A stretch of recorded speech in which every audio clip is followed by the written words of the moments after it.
Hi there, I'm Michelle the Painter, and this is Paint and Sip at Home.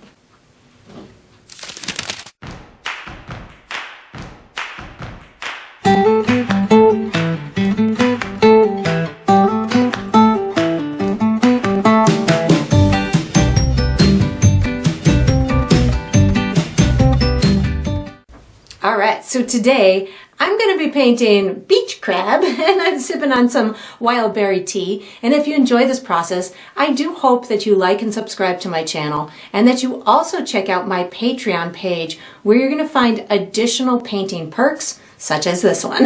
So the painting that I did today is inspired by a photo that was sent in by one of my Patreons by the name of Anna Hauser. So I have a benefit for my Patreons whereby they get to every now and again submit photos and I'll turn some of them into YouTube tutorials. And as a special thanks for whoever submitted that particular photo, I send them the original that I create on camera. So I hope she likes it. So if you're interested in learning more about the Patreon program or how you can submit your photo, I have all of that information down below in the video description. So it's now time for us to let's get painting and let's get sipping. All right, so for my materials today, I'm going to be using a stretched and primed 16 by 20 inch canvas. If you're painting along with me, you can certainly switch up the size, but that's what I'll be using. I'm going to be using acrylic paint today. My colors are titanium white, burnt umber, which I like to call brown, Mars black, chrome yellow, burnt sienna, which I might call rust from time to time, and ultramarine blue. And of course you can switch those colors up, but that's what I'll be using. For my tools today, I have a white piece of chalk that I'm going to be using for some drawing. And then I have 4 brushes from my personal brush line, which is Michelle the Painter brushes. I have a 3/4 inch wide flat bristle brush. I have a number 6 bright synthetic brush, and I have a number 2 and a number 6 round synthetic brushes, and I will most likely just call them out with their names. I might call this one the large brush and this one the small brush, but I'll call them out so you know which ones I'm using. And of course you can switch those up as well. If you're painting along with me, you're probably going to want to have a cup of water for washing your brushes as well as a paper towel for drying your brushes. And down below this video, in the video description, I will provide you with a few additional resources that can help you throughout your painting process. One of them is a link to my shop where you could purchase the same exact paint kit that I'm using, from the same size and type of canvas to the paints and brushes and all the good stuff in between. You can also purchase from my shop things individually, like the brushes from my brush line. So that's there. There's also a link where you can download a free image of the final painting. So you can print that and use it as visual reference as you go through the painting process. And there's also written step-by-step instructions down there for you as well. And that's all we're going to need today. All right, so what we're going to do for the first step is we're going to be painting a base coat onto the canvas. I'm going to use my large bristle brush to paint, but I'm going to use my number 6 round to create some custom colors. I'm going to be creating a custom sky color, a custom gray color that will be used in the water and on the beach, and then I'm going to create a custom blue color for the undertone of the water. So I have pre-mixed my colors on my palette so you can see where I'm headed. The colors that I'm going to be using for this step are all of them: white, brown, black, yellow, burnt sienna, ultramarine, and ultramarine blue. So the color for my sky is right here. This is going to be the base color. I'm going to call this peach, is the color that I'm calling it. So how I got to this was white, burnt sienna, and a tiny bit of yellow. The yellow can really overpower it quickly, so just add a tiny bit of yellow at a time, and you can just, mix it slowly. I need a little bit more white in there to get it the same lightness as the pre-mix color that I made. There we go. So this is actually almost like a skin tone, so you can use that as a kind of barometer as to, well, my skin tone anyways. Oh, maybe a little bit more yellow than my skin tone, but then I'm going to wash and dry my mixing tool. The next color I'm going for is this gray tone in through here. This is a warm gray. How I got to this is white, brown, and black. So white, a lot of brown, and just a touch of black. And the black is going to keep it on the gray side. The brown is going to neutralize it and make it a little bit warmer feeling, and allow for me a more natural tone for my sand, as well as a lot of the water that we're going to be doing. And then the third tone I'm going to make is a custom blue, which is right here. This I'm going to refer to as, I'm going to just call it dark blue, because it's going to darken up a little bit when it dries. So I'm going to just refer to this as dark blue. How I got to this is ultramarine blue and black and white. So what I'm doing is I'm adding gray to my ultramarine blue in order to get it into a softer, more neutral tone. It's pretty darn gray, with just the hint of blue in it. So you can see it next to the ultramarine blue here, how much grayer it is, as well as, you know, this is the gray tone that we got, but this is a little bit darker than that gray. So those are the three colors that I'm going for. What I'm going to do now is I'm going to take my large bristle brush and I'm going to paint the sky with this custom peach tone. So my sky is only coming down about 2 inches, so I can just kind of go straight across around 2 inches. It doesn't even have to be a perfect horizon at this point. I'm just giving myself a base coat in through here, and then I started kind of at the bottom. I'm just letting myself kind of run out of paint as I go towards this top. It doesn't matter if I run out of paint. Okay. I just picked up more. This can be a solid color. It doesn't matter because we're going to be doing another layer on it with that sun and a little bit of atmospheric dimension, but this will just get us started. So the next color that I'm going to go into without washing my brush is my custom gray. So I'm going to just make myself a couple of markers first so I know how far down that I want this to go.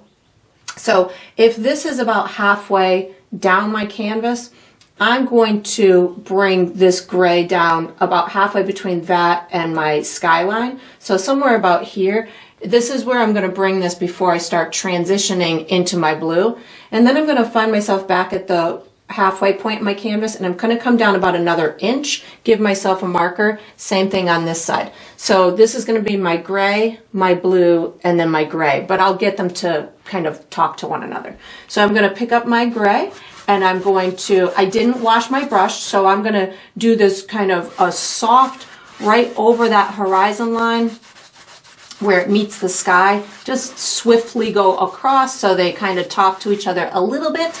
And then I'm just going to bring this down in a left to right type of a brush stroke in through here. It can be a solid color at this point, but if you see streakiness in it, don't worry about it. We'll take care of that when we add all those beautiful waves and things of that nature. So once I've got down to my markers, which is in through here, I'm going to start picking up that blue, that custom dark blue that we created without washing my brush. So I just picked up that custom dark blue, and I can get this to intermingle with that gray. So I'm in essence kind of creating a little bit of a gradient as it's coming down towards that beachy area, and just kind of bringing this down like this so those two talk really well together. And then I just keep picking up that custom blue as I come down towards my next markers. And when I hit my next markers, that's when I'm going to pick back up my gray color, and we'll do the entire beach with that custom gray color. So this is going to end up being pretty wobbly as that sand or as the wave is coming in and it meets the sand. So don't worry at this point if you have it perfectly executed, or if you've got, you know, some bumpiness along here. That's totally fine. Now what I'm going to do, I'm going to pick up my custom gray, and this one doesn't have to be as much of a blend as this one because the water comes and meets that sand a little bit crisper than these go. So I'm just going to kind of give myself a less of a gradient coming into this sand. And then I'm just going to paint this whole bottom part with my custom gray.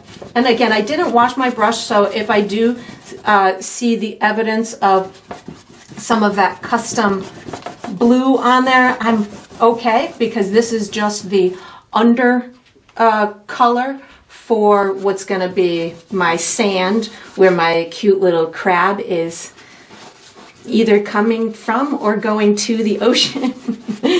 He's very, very cute. I can't wait to paint him. So I'm just bringing this all the way down. So this can be a solid color too. But again, if you do have some spots that are unpainted, don't worry about it at this juncture, because we're going to have lots of time and lots of things that will get this covered. So once you've got this done, we are going to be using this same brush for the next step, so you can just wash it and dry it and get ready. All right, so what I'm going to be doing for the next step is I'm going to finish my sky, including the sun. I'm going to be using my large bristle brush. The colors I'm using are white, yellow, my peach, might use a little bit of my gray as well, and if I need to, my burnt sienna, but I'm not certain I'm going to use the burnt sienna, but definitely the other colors. So what I'm going to do is I'm going to be creating an area where my sun is going to go. My sun's going to go somewhere in this vicinity, as well as the area that it's going to glow outside of the sun. And then we're going to get it to fade into the sky. The right-hand sky is going to be a little bit darker off in that distance because it's farther away from the sun. And then I'm just going to give it a smooth or a soft out of focus horizon line. So I'm going to start with a tiny bit. Oh, I do recommend your canvas is dry before you start this step too. I'm going to start with a tiny bit of white paint on the corner of my brush, and I'm going to put my sun in place and start the glow around it. So if this is about halfway left to right at the top of my canvas, I'm going to have my sun starting about 2 inches away from that, somewhere in through here, and then maybe another 1.5 to 2 inches is the exterior or the left side of it. And then I'm just going to kind of give myself a soft little, semicircle in through there. I'm going to just wipe my brush off on my paper towel, and I'm going to take the remnants of my brush and just kind of soften along these edges like this, and then just let myself kind of run out of paint as it's going farther and farther away from that sun.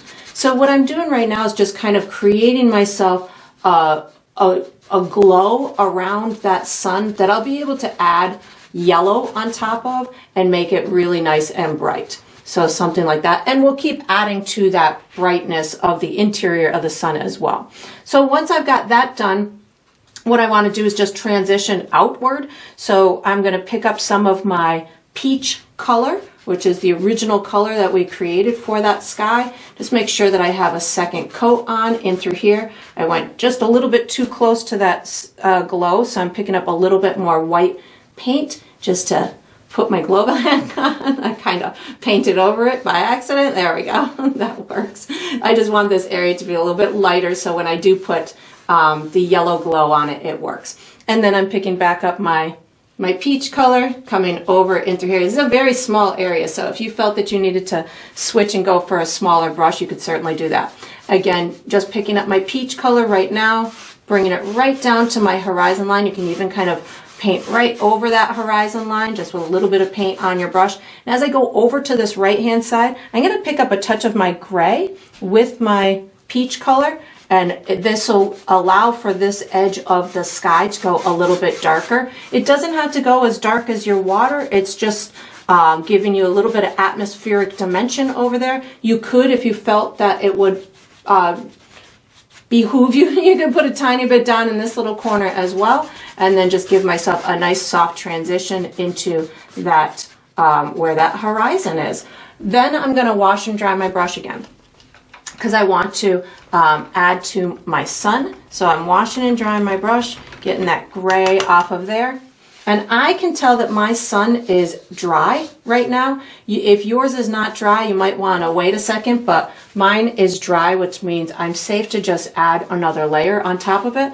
And I'm drying my brush so it's pretty darn dry. And I'm going to pick up a little bit more white paint. So I have a little bit more white paint so I can accentuate the center of the sun in through here, and then I can also bring it out into that glowy part again. So for me, I know that I want this glow to be pretty dominant, so I am softly giving myself a gradient from light to dark. And now what I'm going to do is I'm going to start adding a tiny bit of yellow on. And when I say tiny bit, just a teeny tiny bit, the yellow is very, very bright. So once I feel safe to do so, I'm just going to take this and kind of go right around my sun like this. And again, if you're nervous or this big brush is too big, just switch to a smaller brush, and you can always, you know, do modifications once it's on there. We're going to have a lot of a glow that's going to be on that water itself. So just know that it's a beautiful sunrise, sunset. You can modify it as much as you want. I do feel that I want to brighten up my little white area just a smudge more. So I'm going to wash and dry my brush because I have a lot of yellow on it right now. And just put one more layer of white in that sun part. And then I would let mine dry. And if there's any additional layers that I want to do on it, I could certainly do that. But I'm going to be using this same small brush for the next step. So once you've got your beautiful bright sun on and your sky as glowy as you want it to be, you can wash and dry this brush and get ready for the next step. All right, so what we're going to do for the next step is we're doing the second layer to the water. I think I might have said I was using my small brush for this step, but that's totally not true. I'm using my large bristle brush to paint. I'm going to use my number 6 to pre-mix one more custom color. And what I'm in essence going to be doing is just kind of laying the groundwork as to where the waves are going to be going, where the light is going to be kind of being illuminated, and where that foam is going to be. So what I want to do is do this pass to give myself kind of a footprint as to where everything's going to be laid out, and then we'll come back and do a final detail type of a step. So I'm going to be using my gray, my dark blue, white, yellow, burnt sienna, take that back, no burnt sienna, but the peach color that I created, and that might be it. So I'm going to create a custom bluish green color that we're going to start to incorporate in here as well, and we're going to be doing some highlights and shadows, or some laying of the groundwork, or of the waterwork. So I have my custom bluish green color here on my palette. I want to kind of take it over here and just thin it out so you can see what color I'm shooting for and how different this is from my ultramarine blue, as well as how different it is from that bluish gray that we created. So I'll put some over here too so you can kind of see the difference between that blue, the dark blue that we created, and this bluish green that we're going to go for. So how I got to this is I used my ultramarine blue with just a tiny touch of white. Don't know if I said I was going to use white, but tiny touch of white and a tiny touch of yellow. So you don't need a lot of yellow. The yellow in here is what's going to give it the greenish hue to it, because blue and yellow makes green. I added a little bit too much white there, so I'm just going to keep pulling my blue into here and maybe just a little bit more of my yellow. And I'm just going for something that has more of a bluish green tone to it, as opposed to this really vibrant ultramarine blue. So this is looking pretty good. And again, if you thin it out on the side of if you have a white palette, you can kind of see where that color is headed. When it's concentrated, it's a little bit more difficult to see. So that's my custom color. So what I'm going to do is I'm going to first start up at the top. I'm just going to work my way down to here.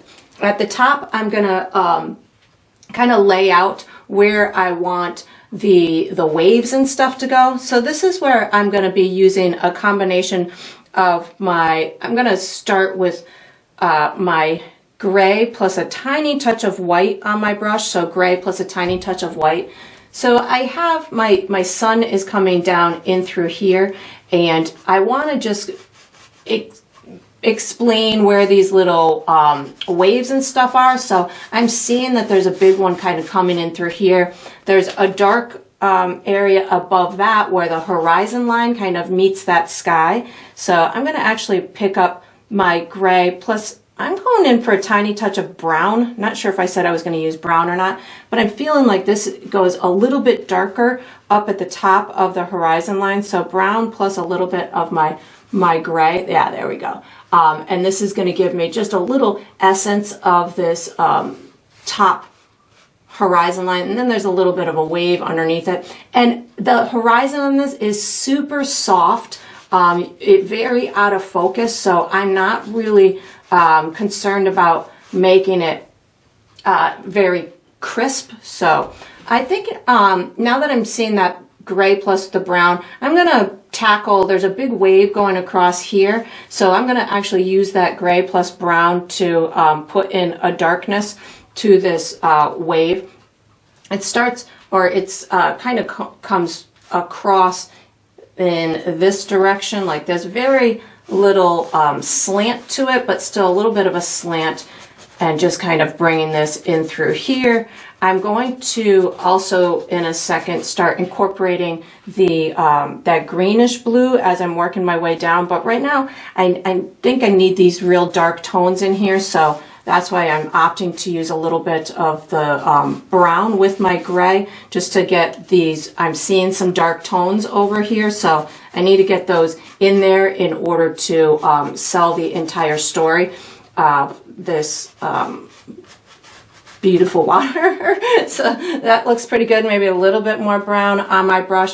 Feel like this is a little bit darker in through here. So just making sure I've got that darkness. I might add little bit other bits of tones, be it a little bit grayer or darker in some fashion, but right now just kind of going with where I'm seeing these dark tones of the in the photo, which is what I'm using a photo reference today. Now I'm going to start incorporating that custom greenish blue that I created without washing my brush. I'm picking up that custom greenish blue, and I'm going to start just incorporating this down in through here. I'm actually leaving the in the photo where the light spots are, I'm leaving those exposed with my background gray. For just building purposes, it looks like the colors I'm adding now are a bit darker, so that's going to be a little bit easier of a build, I'm thinking, as I'm going through this. Again, I just have that greenish blue and a little bit of the remnants of whatever other color I had on my brush. As I'm coming down in through here, this is really seemingly ripply because we are, the POV or the point of view from the photograph is super low to the ground. So we're really like down at the crab level looking at this sea foam coming in. So it appears to be very ripply.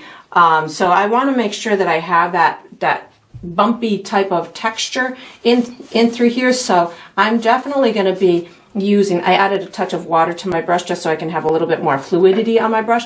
I'm definitely going to kind of, as I, especially getting down towards here, using this almost like wavy type of a brush stroke, and that's going to give me this dimensional element to this water coming in. So I keep picking up my bluish green color.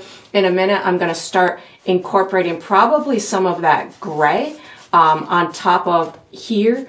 That's going to give me, because it's lighter than this color, it's gonna give me some beautiful transitional tones into that sea foam that we're going to be doing. I feel like the sea foam, the close stuff, is probably about this tall, so I'm just going to put a little bit more of this greenish blue as just kind of an underlayment, but I'm gonna also, oh, and I'm going to use this circular brush stroke because I feel this is going to be a little bit more fluffy-esque in through here. So just my circular brush stroke, give myself a nice softness to that. Before I start adding some of the gray and stuff on top of here, I kind of want to illuminate this center area. I don't really need to wash. Yes, I do. I have greenish blue on my brush, and I'm going to be going into white and yellow, so I definitely need to wash my brush. So I'm going to use my white, yellow, and my peach color to just add some vibrant highlights down in this center area.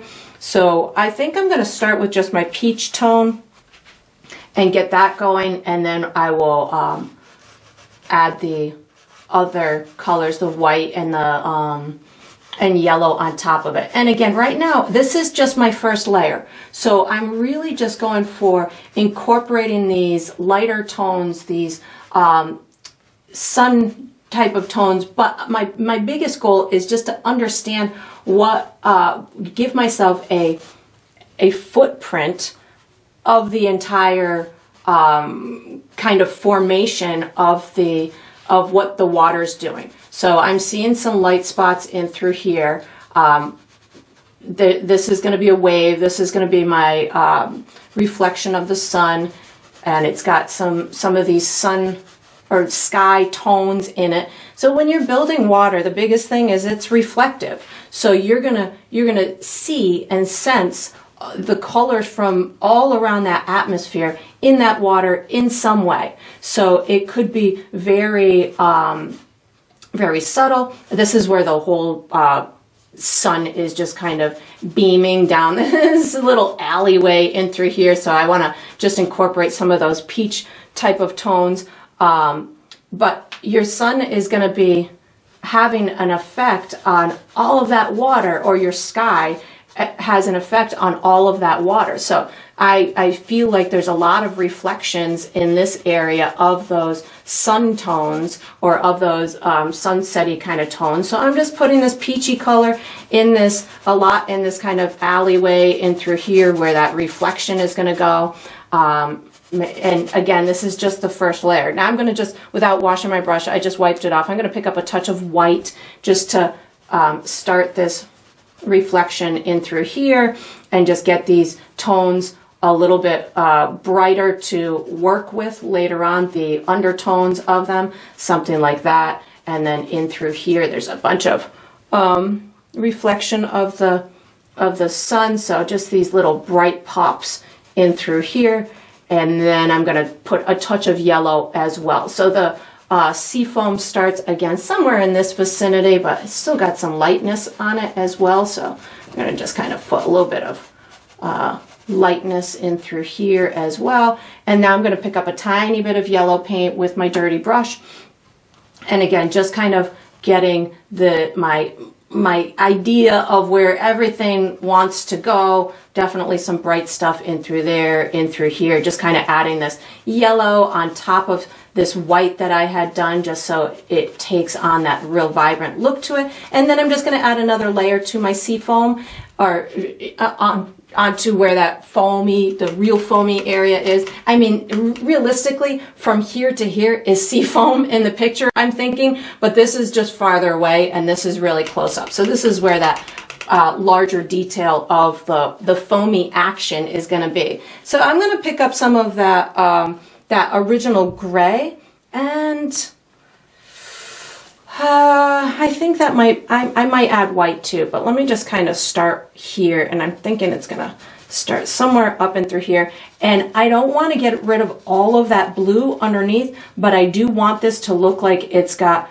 more of a foamy type of appearance. So I'm using the tip of my brush, and I'm kind of almost doing it in a circular manner, whereas up here is more of a stripy type of a manner, and down here I'm just kind of giving myself more of like a fluffy, soapy type of appearance. So just kind of moving my brush in a circular way, giving myself a little bit lighter tones, intermingled with those bluer tones, and we're going to add to it later as well. But this again just kind of gets us started with where everything is laid out and how we're gonna kind of approach this sea foam type of appearance. And then I'm going to be using the same brush for the next step. So once you've got this done, you can, maybe a couple little extra lighter pockets back in through here.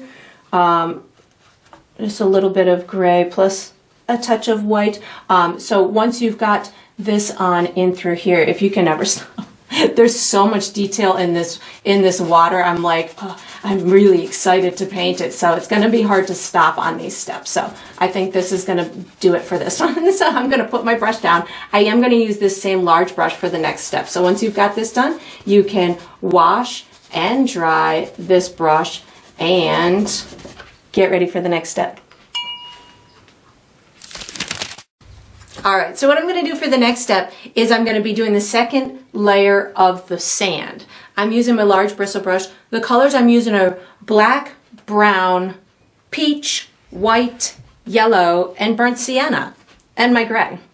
What I'm going to be doing is just adding a bunch of texture to it. We'll, in a future step, add little additional details like little individual petals or more of a shadow underneath where our crab is going to go. But right now I just kind of want to get that second layer on, get myself some good start to the texture. So I'm going to first pick up a tiny bit of black and my gray.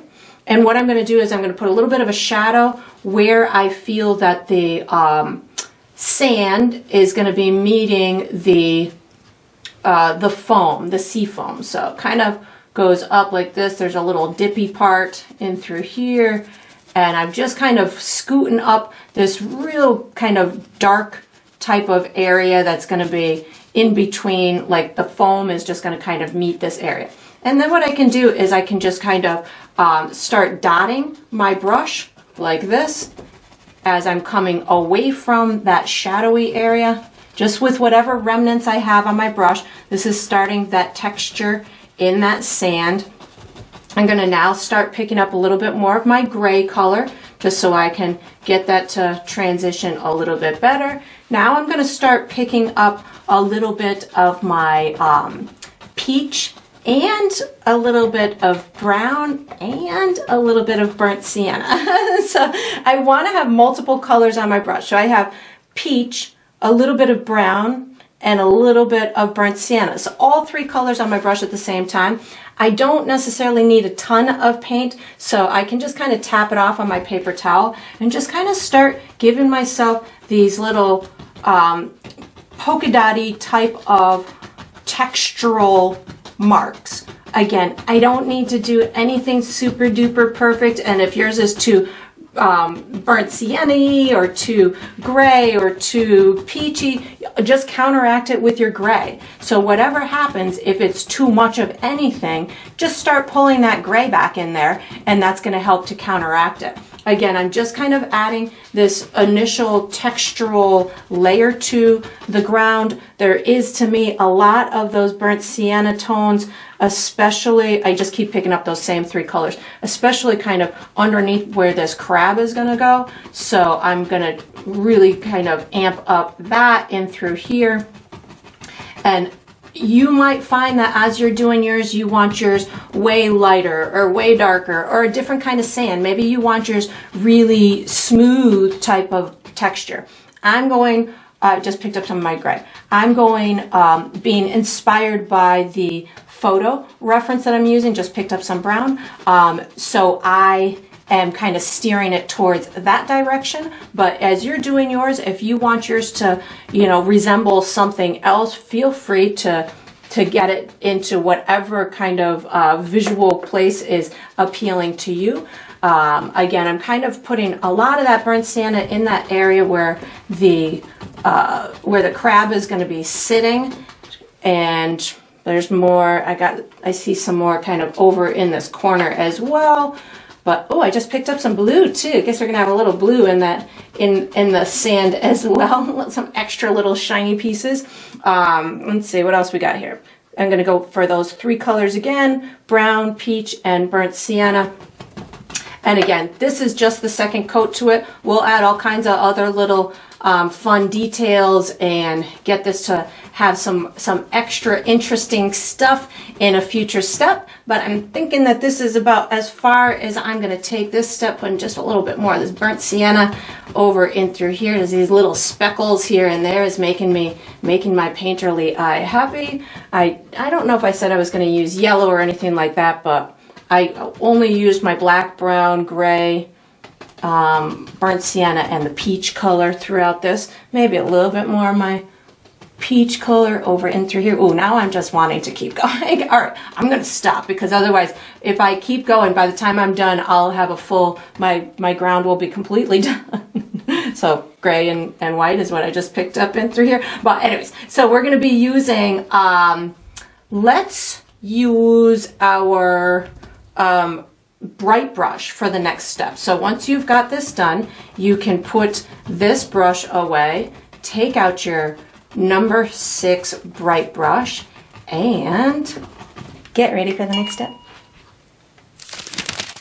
All right, so what we're gonna do for the next step is the third step to the water. So I'm using my bright brush. This is where I'm really going to almost finalize it. I'm gonna have one more step after this, which is gonna be the fine-tuned details, which will accentuate all the little bright spots and stuff of the reflection, as well as there's these little tiny bubbles in the sea foam, which I'll put in on the final step to the water. But right now I'm pretty much going to be almost finishing it with this brush. I'm going to be using my white, yellow, burnt sienna. I might even use some ultramarine blue here in order to tweak some tones a little bit, and definitely maybe put a little bit more blue down in my sea foam. I'll use my gray, and I think that might be all the colors. If I tap into that, either the blue green or the dark blue, I will let you know, but I'm not sure if I'm gonna need to tap into those. So I'm just going to kind of start at the top and work my way down to the bottom again, just watching the photo and saying, okay, I want this a little bit softer, I want this a little bit brighter, I want this a little bit with more direction in it, I want these to have a little bit more pops of the foam color, and then or the foam texture, and then as I come down to the bottom, I'll be kind of switching my brush direction, probably doing a little bit more of that circly stuff, and I definitely need a little bit more vibrant bluish tones down in through here. So I'm gonna be adding lots of little lightness too on that foam area. But again, I'm gonna start up at the top and just kind of talk my way down to the bottom. So I'm thinking that the top looks pretty good, but I feel like I want a little bit more like pinkish type of hues in it. So this is where I'm gonna put a little bit more of my burnt sienna. I'm actually gonna just take a little bit of water with a touch of burnt sienna on my brush, and I can just kind of add these little pinkish hues right on top of what I already have. So if you feel as you're going through this process that it's not bright enough, or it's not pink enough, or it's not soft enough, you can always add these little glazes on top. But I do need a little bit more lightness as well up and through here. So I just picked up a little bit of white plus my burnt sienna. So this is going to be just more of like a pinkish type of a tone, kind of going in through some of these little waves in through here. That might have been a little bit too light, but we'll work it out. A little bit more up in through here, wiping my brush off, just picking up a little bit more of that burnt sienna just to, there we go, tone it down just a little bit, but give myself still a little bit of lightness back in through here, but not all the way as light as like this area in through here. I just picked up a little bit more of my burnt sienna, put it on top of this light area. And of course, gray is your fallback. So if you're doing anything and you're saying, whoa, that was a little bit too big, I'm going into my peach right now, just go into that gray. That's going to be your savior. That's going to be the color that brings you back to whence you came, and just know that you can always revert to that. I'm going to just kind of travel down here with a little bit more of that peachy color in through here. There's little bits of highlights right by where that sun is shining in through here. Again, there's this big wave in through here, so I just want to kind of make sure I've got all those little highlights right behind it that are coming from that beautiful sun. And again, this peach seems to be working out pretty darn well for me. I've got some stuff over at the bottom of here, and I'm just kind of intermingling it with that gray that I already have on there. So I'm not over painting that gray area, just kind of adding those little extra bits of lightness, picking up a tiny bit of white just because I feel like it might be a little bit lighter on a couple of these pieces. So I just popped in a little bit of white on my dirty brush, and still some more lightness right down this center area in through here, because I know that this has got to be really, really bright in through here. So I just popped a little bit more white in through there. And then we've got, this is going to be our brightest area right in through here. So just another layer of lightness. And when I come back to do my final details on this area, that will help me out. I'm going to, as I work my way away from here, just kind of putting these light streaks in through here. I'm going to pop a little bit more burnt sienna as well around here. So picking up just a tiny bit of burnt sienna just to capture a little bit of extra bit of that glow in this wave in through here. Just a tiny bit in through there. And then same thing over on this this side over in through here. So this whole center area to me seems like it's got a lot of those kind of pinkish type of hues and tones in it. So that's where this burnt sienna is really helping me out on this. Just picked up a tiny bit of water on my brush just to spread this out and give it almost like a little glaze on top of that. That looks pretty. This I'm not digging, so I'm going to pick up a little bit more white on my brush. I am going to have some more yellow on top of this later, but this was just, it's almost too much, but that's what I'm seeing in the photo. So just go with what you see in the photo. Trust the photo. Trust the photo. I'm actually lightening up a little bit of the sky right here too. That's, I think, one of my hardest things when I am working off of a photo is actually trusting the photo. Because oftentimes as I'm going through it, I'm like, that doesn't seem right to me. That doesn't feel right. Why is it doing that? But it is what it is. I mean, if you're going through it and that's what you're seeing in the photo, that's what it is. So if I can break free and trust that photo, I usually can have a pretty successful painting. I just picked up some of my gray. Actually, that's looking pretty dark. I'm going to pick up a little bit of my dark blue. I feel like there's some pretty dark area in through here, so I just picked up some of that dark blue. Put a little bit darker tones in through here and right below here. So I could be using my dark blue or my bluish green right now, and I wanted those color. I just want them to kind of all talk together. So I used, combination down here. So I'm just using a combination of them both up in through here, and that dark blue is going to go pretty darn dark as it dries. So I'm going to just kind of pop a little bit of it up in through here as well. I could pick up a touch of brown too, just kind of maybe the brown I carry over into this side of the wave. So, any variation, combination of those colors is going to get you where you need to go. And then I need lots of light pops coming down here. So I'm going to go with my dark blue plus a touch of white on my brush right now. Give myself some of these tones. That's too blue.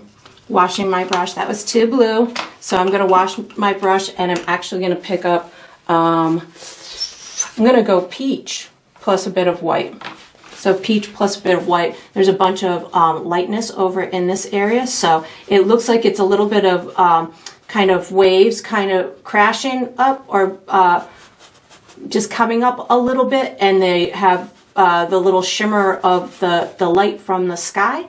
So I just want to kind of capture those. And I think it's also important to note that you don't have to have every single wave exactly where it is in the photo. It's just a matter of bringing it to a place that is pleasing to you and satisfies how far you wanted to bring it. So if you're going through this process, I'm picking up a little bit of burnt sienna and my peach. If you're going through this process and you want it brighter, or you think it's too bright, bring it where you are comfortable and where it is pleasing to your eye. And that's going to be all you need to do, because that's what's going to come natural to you. Now I'm going to start just kind of dabbing kind of these little highlights in through here, because this is where there's so much little movement in the water, and I feel long strokes are not going to benefit me at this point. So this is where I'm kind of going to exert my kind of impressionistic type of brush stroke, giving myself these almost dash type of marks as it's getting closer to the viewer. I'm picking up peach plus my little bit of white. And, you know, as I was saying, especially in like a spot like this, and there's no way I'm going to get all of these little waves in exactly the same spots as they are in the photograph. So why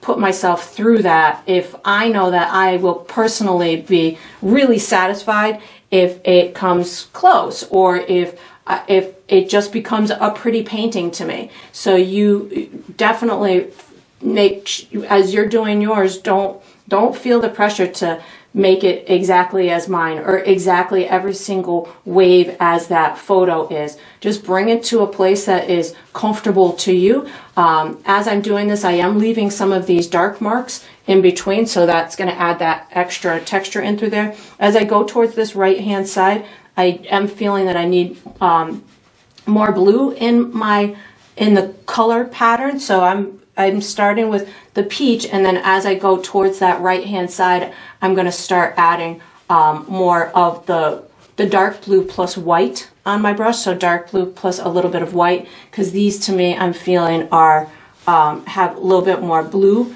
in them. So dark blue plus my white, and I haven't washed my brush, so the colors are going to start you know, really talking to one another and making it look like they belong with each other.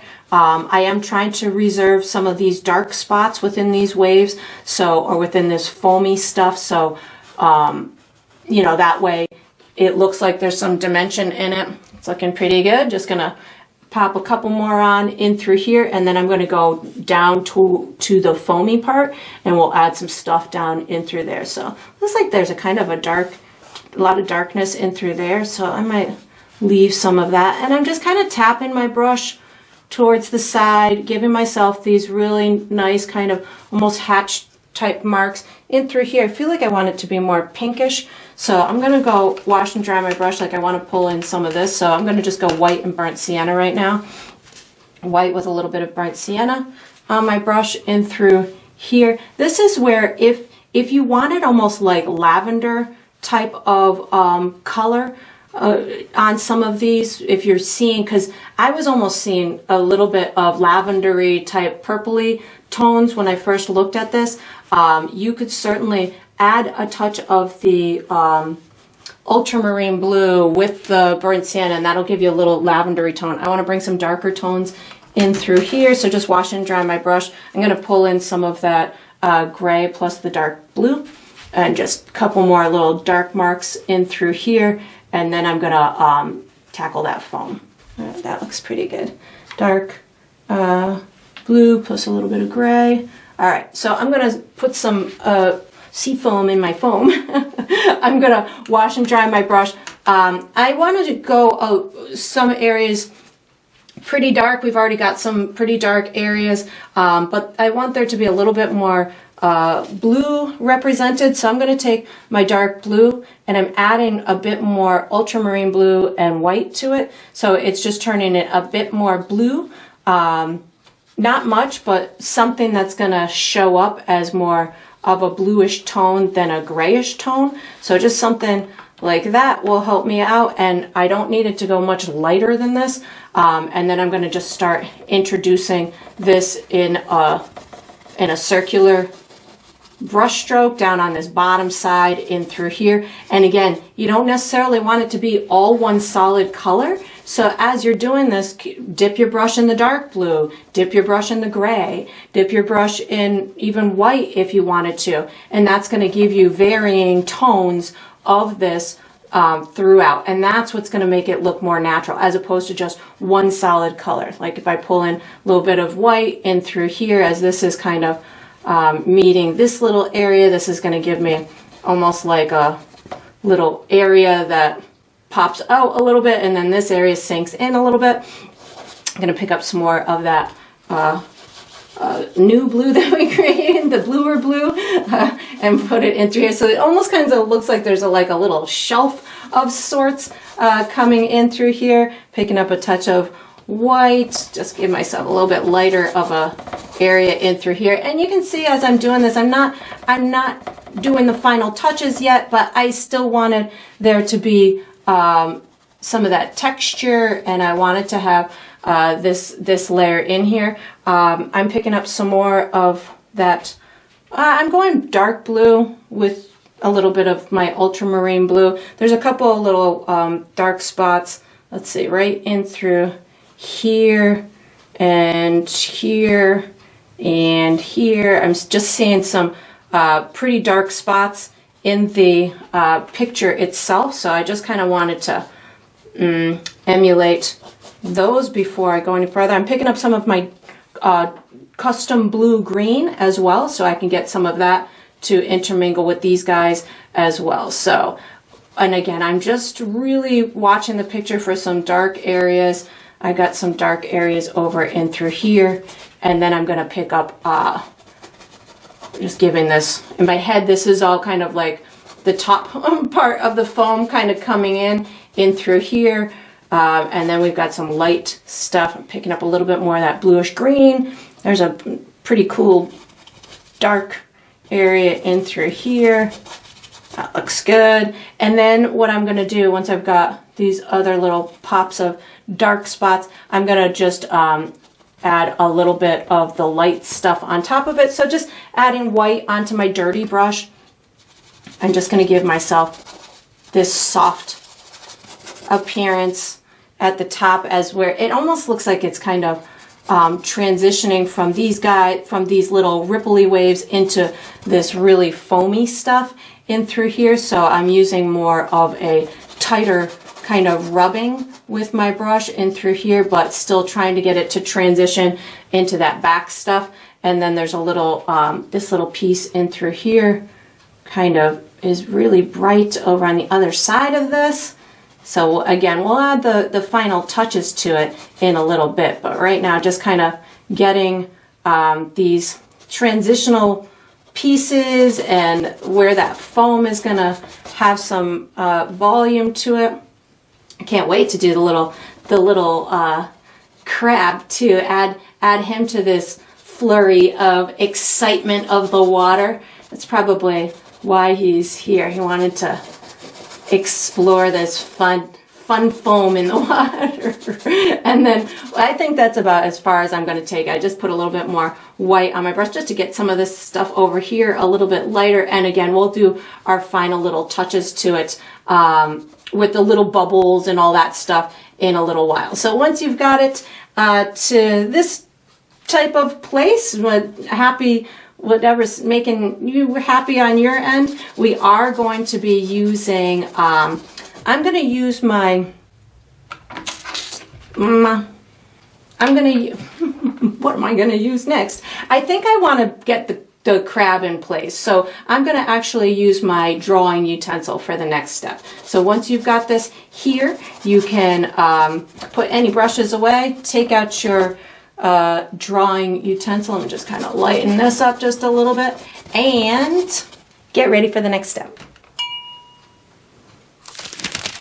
All right, so what we're going to do for the next step is we're going to draw an outline for our crab. I'm going to be using my chalk. You could certainly use any drawing utensil that's comfortable to you. I'm going to guide you through a series of markers, and we're just going to make a really basic outline for this cute little crab. No fine-tuned detail. We just need something that we'll be able to utilize during the painting and process. So I'm going to have mine right in the middle of my sand and off to the right a little bit. So if you find yourself about the center of the bottom of your canvas, so for me, I would say it's somewhere in this direction, I'm going to go up, I would say about 6 inches up my canvas. So 5 inches or like a quarter of the way somewhere in through here. I'm a little bit higher than that. Give myself a bit of a marker in through here. And then I'm going to go over to the right about 3.5 inches, something like this.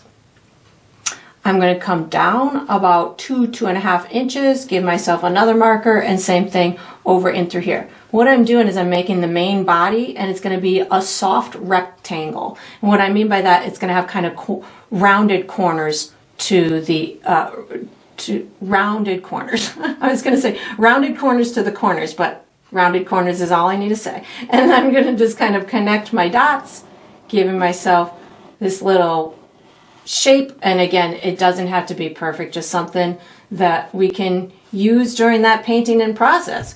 We'll put the little eyes on later. We just need a basic shape.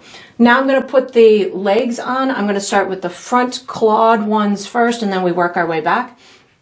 And these crabs have 2 different size claws. One is usually bigger than the other. So we're going to start with the big one first. That's going to be over on this side. So I need a little leg that connects the claw to the body. So somewhere in through here, I'm just going to kind of make myself a little bit of a diagonal line. And then I'm going to bring up this little kind of curved, you can dip it in a little bit if you want to, like that. I'm going to bring this down in this direction. There's a little front section that you can kind of just make a little curved point like that. And then this is going to come from this corner, curve it all the way down in to about here. And then from this corner, I take it and come down here. I'm going to take my small brush and kind of erase a couple of these guidelines so you can see what I just did here. So if I erase this little line in through here like that, I've now got kind of this the leg. There's a little part in through here, and then there's this front kind of shell on the, like, consider it like the wrist of it in through here. And then this little guy is going to be the big part of the front claw. And then the little claws can, if you close this off like this, the claws can come out of here. So I got one claw coming out there, and then one claw coming out from this area in through there. So something like that. I'm going to do the other front claw as well, because those two are kind of the more complicated things, and then the back legs will be a little bit easier. So again, this one's got just a little leg kind of coming out in through here. It's got 2 similar pieces as this, only they're much smaller. So this one's going to have it in through here is going to be, it's kind of equivalent to this piece. We can actually see a little bit of its leg up above it, so in through there. And then the equivalent to this one is going to come out of here like this and like this, and then I can do this little thing right here like that, and then we've got our little claws coming out like this. And they're going to be kind of hidden or tucked in the sand as well, so again, they don't have to be exactly as mine, something like that. Now I'm going to put the back legs on. There's 3 legs behind these on each side, and I'm just going to go from the closest one and work my way back. So I've got one in through here, and we're going to do, like, I'll call it the thigh, the forearm, and then the hand. So I know that's not the right terminology, but that's what I'm going to call it. So here's the thigh, here's the forearm, kind of coming down like this, and then here's the hand, like that. So going to the second one, here's my thigh, like that. Here's my forearm, and my hand is hidden behind this one, so I don't even see it. So this, the third one back, here's my thigh, and here's my forearm. And that's all I'm going to do, because that one's hidden behind that one as well. So I'm going to go over to the right side. We're going to put a thigh on coming off here. One, something like that. I'm going to put the forearm, a thigh and a forearm. Those aren't same parts on a body. But they work for me when I'm describing the crab. So we're going to call it a thigh and a forearm. So I'm going to put this on. Oh my God. Sometimes, you know, my brain just doesn't work properly, but it's good. It works for describing things, I guess, in my head anyways. So there's the forearm, and then we've got the hand coming. Well, it's going to come right in through there. Here's my thigh This one's like that. Here's the forearm. Oops, that one went a little like Popeye, too big on that one. My forearm is going to be in through here, and the hand hides. We're going to have another thigh and forearm. I apologize for my ignorant terminologies. That's all I'm going to do on my craft. We're going to use our I'm going to use my number 6 round for the next step. So once you've got this drawn out, you can make any little adjustments you want. Put your drawing utensil away, take out a medium round brush, and get ready for the next step. Alright, so what we're going to do for the next step is we're going to paint the base coat on our crab. I'm using my number 6 round brush. The colors that I'm going to use are my peach, brown, and white. And what I'm going to do is I'm going to do a base coat of a cream color for the body and the front claws, and I'm going to use my peach color for the base coat for my back legs. I'm going to start with making my cream color on my palette here, which is made with just brown and white. So white with a little bit of brown, might be a little bit more white there, is going to give me just a tan, like a light tan creamy color.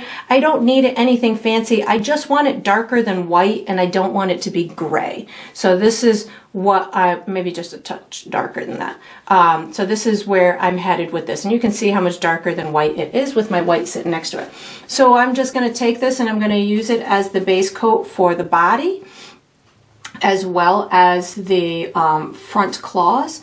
And you'll notice as I go through a lot of times with my drawings, I do end up leaving some of my guidelines throughout part of the process.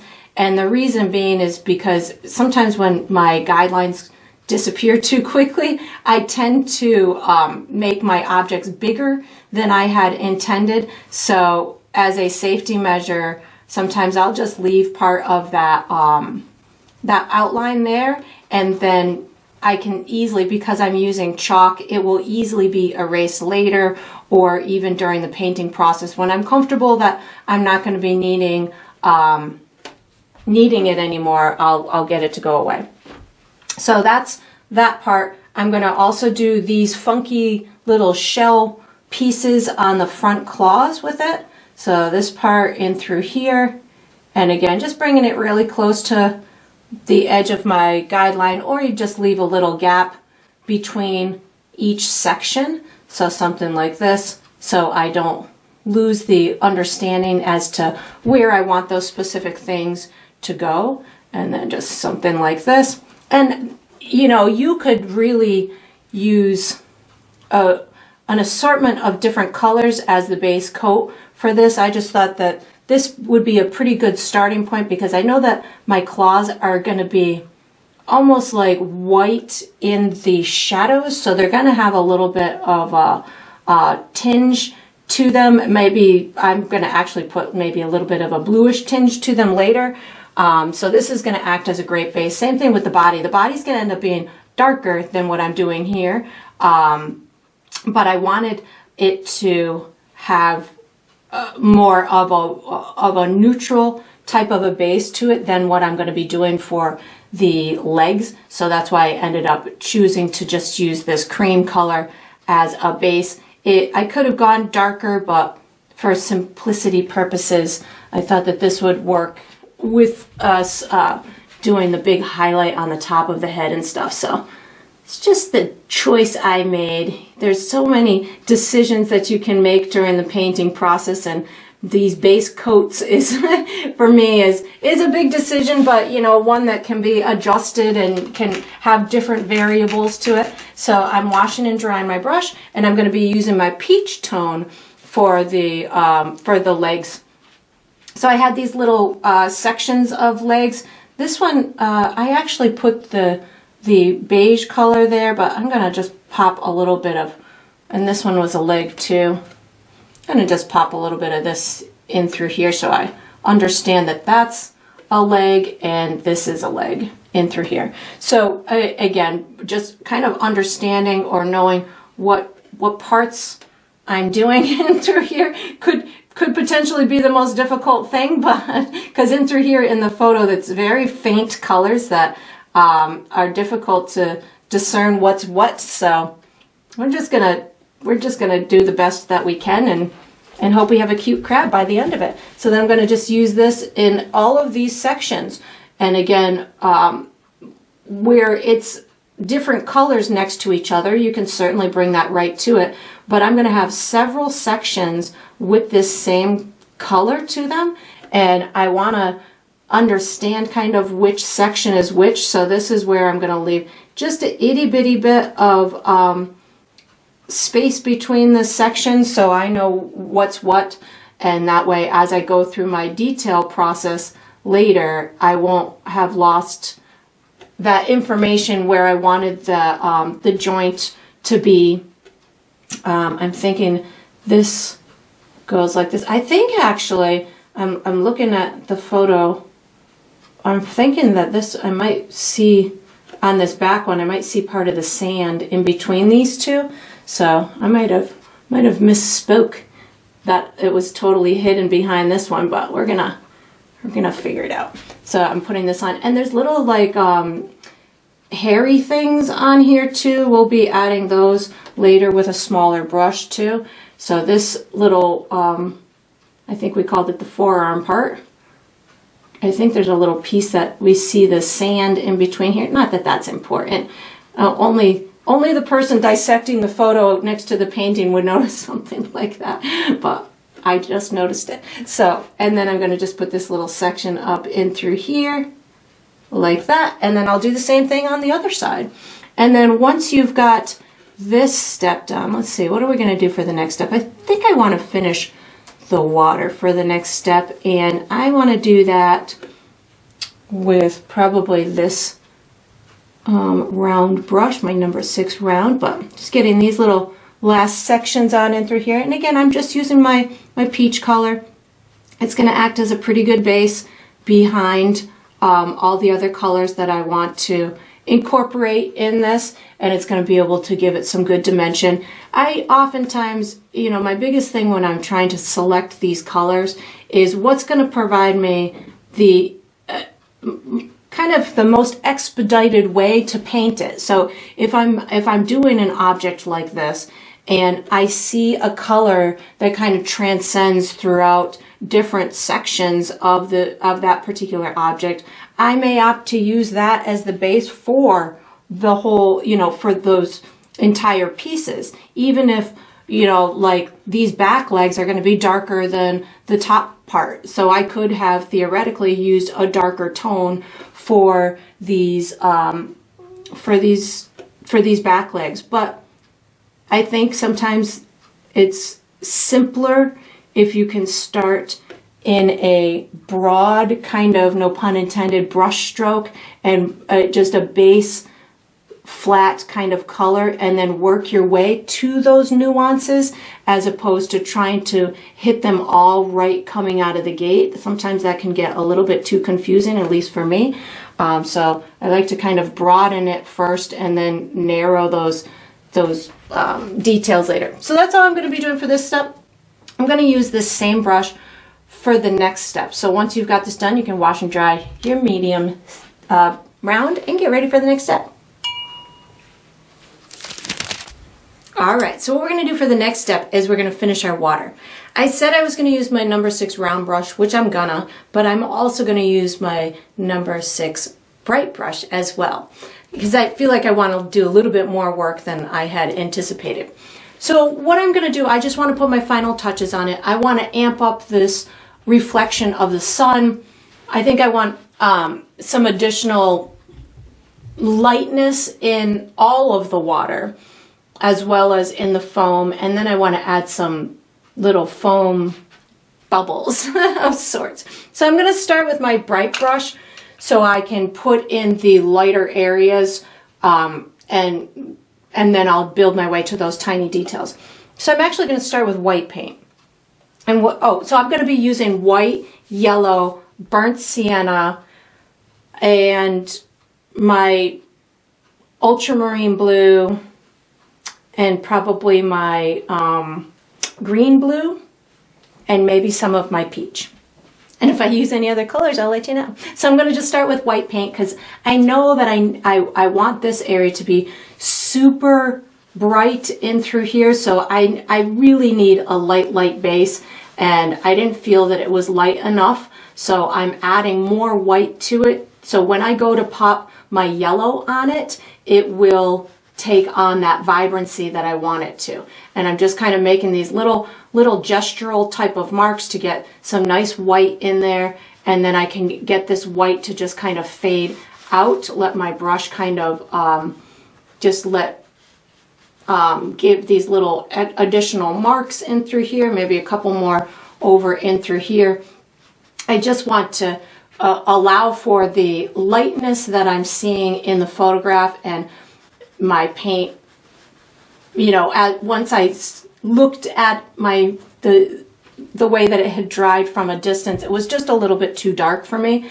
So I just want to make sure that I have these bright pockets, so when I do have put the vibrant yellow on them and allow for all of that the reflections from the sun, that I've got that decent undertone to carry those bright notes through it. I just picked up a tiny bit of burnt sienna because that was a little bit too vibrant. I just needed it to transition a little bit better. There we go. And just bringing a little bit in through here. So right now I'm just kind of amping up the lightness of some of this area. So I picked up white. I'll probably pick up a little bit of, I'm going to add just a little bit of water on my brush. So you can use white with water, and it's just going to lighten up the colors underneath, but dull them down a little bit too. So don't think that putting white on it is going to make for a lighter version of that same color. It dulls it down, but it does provide more lightness to it. I'm coming down this whole area in through here where I definitely want a lot of bright yellow to be visible by the time I'm done. And again, I don't just want one solid area. I do want to leave some of these pockets of those watercolors in through there, the colors, the blue notes from blue/gray notes, and it's going to look a little bit brighter than I want it to be in the end, because I am putting this down as kind of a foundation for some of the brighter notes that I want, such as the yellow that I'm going to be putting in, as well as maybe a little bit of the burnt sienna to give it that extra poppiness that I wanted to. I'm going to put a little bit more of this lightness on some of this seafoam as well. So again, just kind of adding these additional layers of lightness, because it needed a bit more lightness to it. So that's where I'm headed. I want to again just kind of emulate. What do I want to do? I'm going to pick up a touch of, I have white on my brush. I'm going for a touch of burnt sienna as well, with a little bit of water on my brush. Again, I want some pops of brightness over in through here, but not all the way white. So this is white plus a touch of burnt sienna. And again, just kind of, I'm choosing to use the burnt sienna and not the peachy tone, because I know that it's going to give it a different tone. It's going to make it look a little bit more pinker on top of that peach, because the peach that I did had a bit of yellow in it, and this is doesn't have the yellow in it. It just has the burnt sienna, so it's giving it another tone. Over here on the right, I want to go a little bit blue, a little bit lighter with the blue, so I'm going to wash and dry my brush.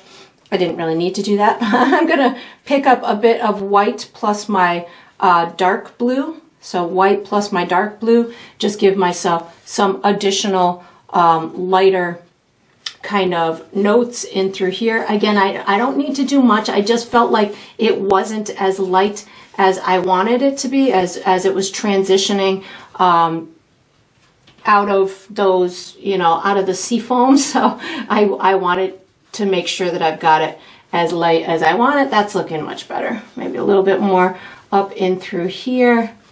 There we go. And then just making sure that this kind of transitions in through here. I'm going to put a little bit more lightness with my white on this seafoamy area in through here. And again, need to continue with that, with whatever type of brush stroke I initially did on the seafoam. So again, kind of spinning my brush in a circular type of manner in order to get that almost like a fluffy type of effect. It's the wrong terminology, but that more of an effervescent kind of effect to it. I could be using a round brush right now too to do this, but for me this is working out well for me. So I'm just going to kind of keep on this quest, putting just a little bit more lightness on some of these guys in through here as well. And I don't want to bring everything white. So that's the only challenge with doing kind of what I'm doing right now is being careful that I don't lighten up all those dark tones that we put in there, and that I don't bring everything white. So even if I'm going through this and I'm saying, okay, well, that was a little bit lighter than I had wanted, I'm planning for little, like in through here, I'm planning to put a lot of yellow in through here, but again, I need this light base in order to help me get there. But if I was to actually lighten up these guys too much, it might be a little bit more difficult of a process to tone them or bring them back to those original tones. So I'm just kind of being cautious. I just picked up a little bit more of the burnt sienna plus white just to get this in through here. All right, I think I'm pretty happy with that. Now I'm gonna maybe add a little bit of this burnt sienna plus white in my seafoam. That looks nice in through there. So now I'm adding tones to my seafoam that are taking on these the reflections of the sky colors. So again, just a little bit of burnt sienna and white. So putting a little bit of this in through here. So what, again, as I was talking earlier about how the water is going to be reflecting everything around it. So if you've got pinks in your sunset, they're probably going to be shining into that water in some fashion somewhere. So we've got lots of seafoam here, which it has a lot of nooks and crannies to catch all of these tones from the sunset, so, or sunrise, whatever the case may be here. So I'm just incorporating those right now, putting a little bit more burnt sienna on my brush, get a couple more little pops of it in through here. I think I want to lighten up some of these blues too. So I'm going to wash and dry my brush. I'm going to pull in some of that dark, or the bluish green, plus a touch of white on my brush, just a teeny tiny touch to give it a little bit extra, a little bit more than that so we can actually see it. Give it a little extra pop of a different tone of blue in through here. Again, this is just giving it a little bit more dimension. So this is my bluish green plus a teeny tiny touch of white. Give myself a couple of little pops of fluffiness is not the right word that I'm looking for, but a definite dimension in that foam. And again, just kind of pulling tones that I'm seeing from in the photograph. So I'm seeing some of that bluish green that we used earlier kind of carried through into some of these back, into the back side of this foam. So I want to just kind of carry that in through there and just kind of intermingling it with the initial color that we had on there, so that way it looks like we've got lots of dimension and lots of different layers to this foam, so it looks more realistic as opposed to flat. It's a tough item to paint, this little seafoam stuff. So as you're going through this process, if yours is looking a little bit flat or it's looking a little bit two-dimensional, it's just probably because you don't have enough varying tones in it and enough contrast. So the contrast is where you're going to have the light to dark. So if there's not enough dark spots versus light spots, then it's probably going to look a little flat. So I'm now just kind of flipping back and forth between my dark blue, my blue-green, and white, just to get these little dark tones to talk to each other. And in a minute, I'm going to start adding some little bubbly stuff. That looks pretty nice and light in through there. I think I want just a little bit more lightness on the top of the seafoam. So I'm going to actually go in for a touch of blue, ultramarine blue and white on my brush to get myself these extra kind of pops of lightness. Again, I don't want it to go all the way white, so I'm really trying to be cautious about not going all the way white too fast. Again, I'm going right now just kind of using my ultramarine blue and a little bit of white on my brush just to get some lighter spots up and through here. And again, don't feel you have to go exactly 1 for 1 on every single little sea bubble that you're going to see. I'm going to use my small brush in a minute after I get the rest of that sunshine on. But let me just kind of pop in a couple extra little marks in through here, a little extra lightness in through here. I think that that's pretty good. We don't need to take it all the way. We can just take it into a place that is a happy place for us, like I was saying earlier. So, you know, again, as you're going through your process, don't always feel that it's got to be, you know, all the way, you know, 100% every little spot taken for every little spot on the photo. Just bring it to a place that's comfortable. I'm going to wash and dry my brush so I can put my yellow in my reflection of my sun. So washing and drying my brush, picking up a tiny bit of yellow on my brush. Yellow can be super duper bright. So that's why I put that white on underneath, and you're going to see as I do this how it's just going to pop right on that canvas. So it looks really pretty. I am going to leave a little white area in through here that I will enhance in a minute with some extra white. But down in through here, just using this yellow right on top of that little bit of white that I put earlier. So that way it's showing up. And I'll put some burnt sienna in a minute intermingled as well, just to get it to really pop as if it's reflecting that sky. Put a teeny tiny bit on these guys in through here, maybe even a little bit on here. I need some more white on this guy. I want some of this sun to reflect on this guy, but it's not going all the way because it's not white enough. Now I'm picking up a little bit of burnt sienna just to kind of enhance these edges of this sunset reflection in the water in through here. And of course you can make yours.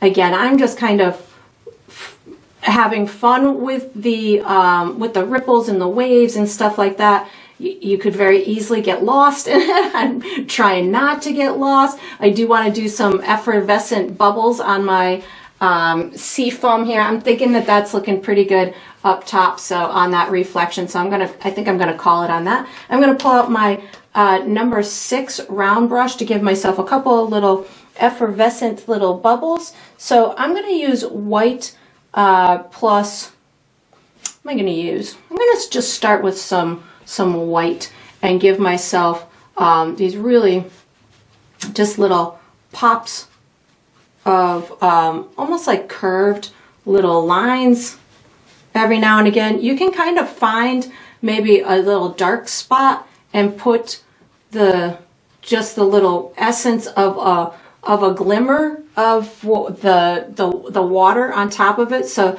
these little just kind of sea foam type of marks, like I've got a dark spot in through here. So I could just take a little bit of white and put it around that. I don't necessarily want them all to be white, but I'm just kind of starting here so I can have an idea of what I want to do. I'm just kind of polka dotting a little bit on this edge in through here.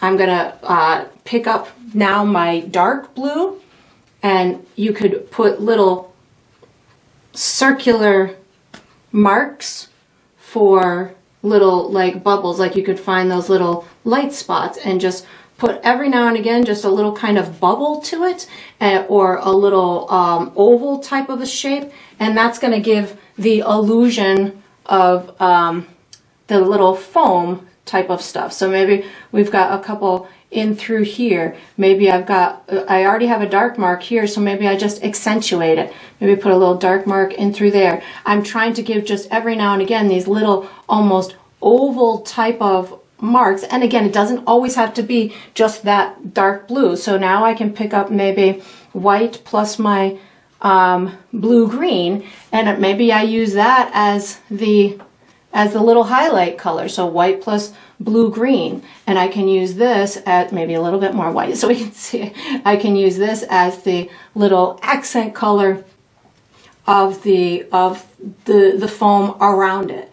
And again, try not to get lost in this. You can easily get lost in it. I'm just looking for, think of it like little soap, where you're going to have little bubbles here and there. It's going to be reflecting all the stuff that's around it. You can have dark areas, you can have light areas. I can have little circular type of marks everywhere.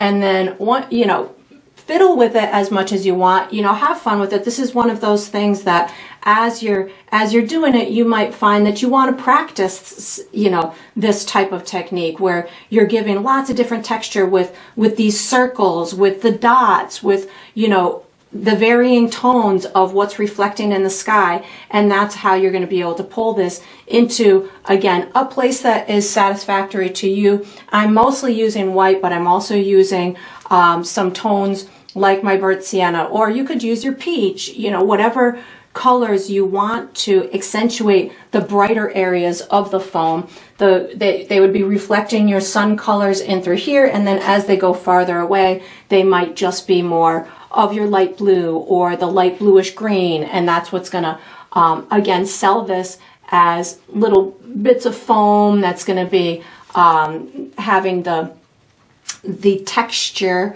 of all of the little bubbles and stuff as those waves are coming in. And then I'm going to probably just fiddle with mine for a little bit more, and then once I get done, I am going to be using my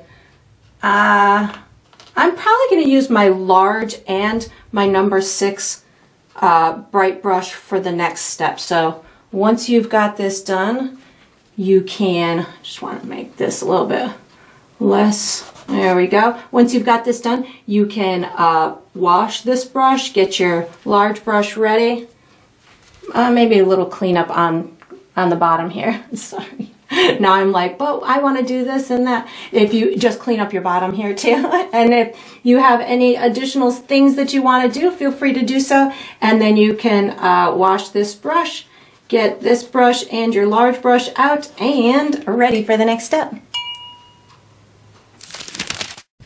All right, so what we're going to do for the next step is we're going to finish the sand. I'm using my large brush and my number 6 round. I'm going to be using a bunch of colors: black, brown, white, yellow, burnt sienna, and if I use any other colors, I'll let you know, but I'm thinking that might be it. Maybe that peach, but I'm not quite sure yet. So what I'm really going to do is I want to add my final textural layer to the sand, as well as I want to put a little bit of a shadow underneath and kind of behind my crab, and maybe a couple little pieces of rocks and stuff that are more identifiable. So that's where this brush will come into play for the extra stuff. So as I get in towards near my crab and through here, I might use a combination of this brush and this brush just to kind of work my way around. I really want it to be kind of light up at the top of at the bottom of the crab, this area in through here. I want that to be pretty darn light, so the crab is actually later gonna end up being darker than it. So I'll probably add quite a bit of lightness in through there.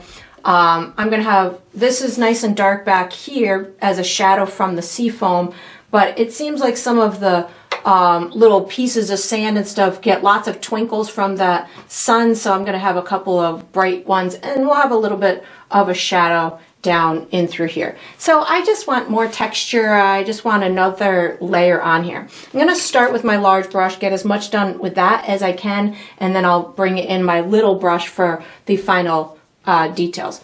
So up at the top, I'm going to start with a little bit of brown paint, on my brush. Just a teeny tiny bit of brown paint. I just want to make sure that I've got enough texture and stuff right up where it's meeting that shadowy area. So this brown, oh, I had a little bit of white on there too. This brown paint on top of the black is just going to make that black look a little bit more textured and a little bit more realistic, as opposed to just a flat black area up and through there. So that's where I'm headed with this thought of mine.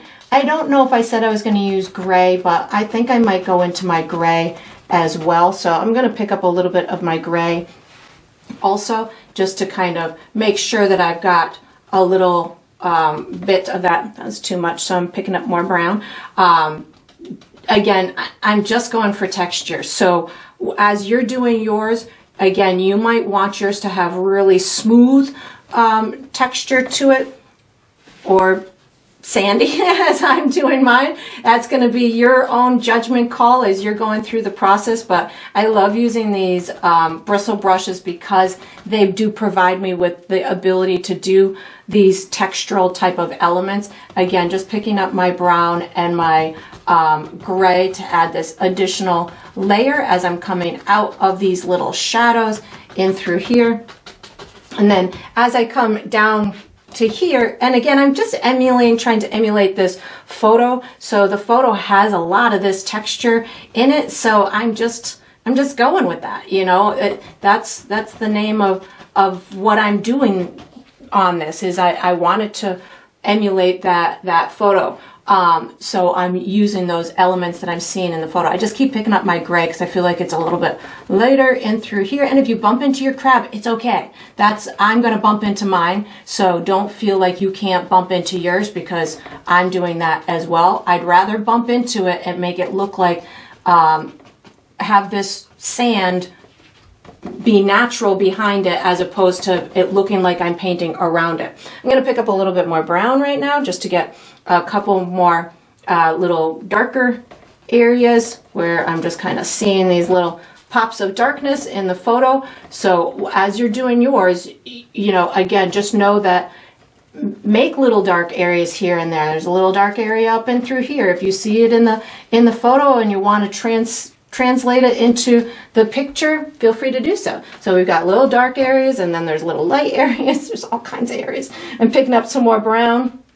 I'm going to go down in this bottom right corner, just kind of giving myself some nice dark notes in through here. Not 100%, but definitely there's a little shadow underneath my crab in through here. So I'm going to put some brown underneath here. I'm still tapping it because it's such a textural sand. It's definitely not smooth. So I'm just going to use the little corner of my brush, give myself lots of little polka dots. We got a little bit underneath here, and these claws appear to kind of be in the sand a little bit too. So if you put a little bit of that darkness right at the bottom of them, that's going to make them look pretty darn natural as well. I've got a couple of little dark areas over here. Again, just brown right now is where I'm headed with this. And let's see, looks like there's a little dark right on top of here. That's going to make that claw pop out, which is going to be great.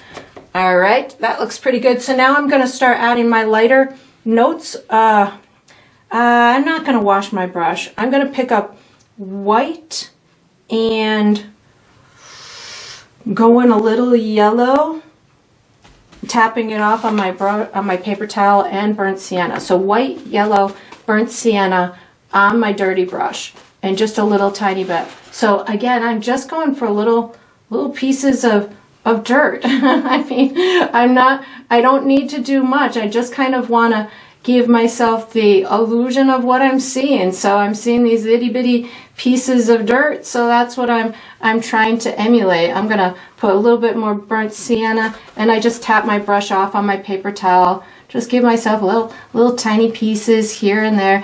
And again, you don't have to do as much as I'm doing. I just, like to challenge myself. If I see a kind of a neat effect, I like to see if I can kind of get somewhat of that translated into the painting. If I keep going and do a million layers, I can certainly get it super duper close, but I like kind of challenging myself and seeing if, you know, I can build these textural elements with simple tools and simple processes. So I'm just kind of, again, continuing to just kind of dot this on here. I'm going to pick up my small brush in a minute, but right now I'm picking up some more burnt sienna yellow and a touch of white and just kind of tapping it off on my paper towel. Definitely want some light stuff in through here. This is going to, I need some more burnt sienna and white.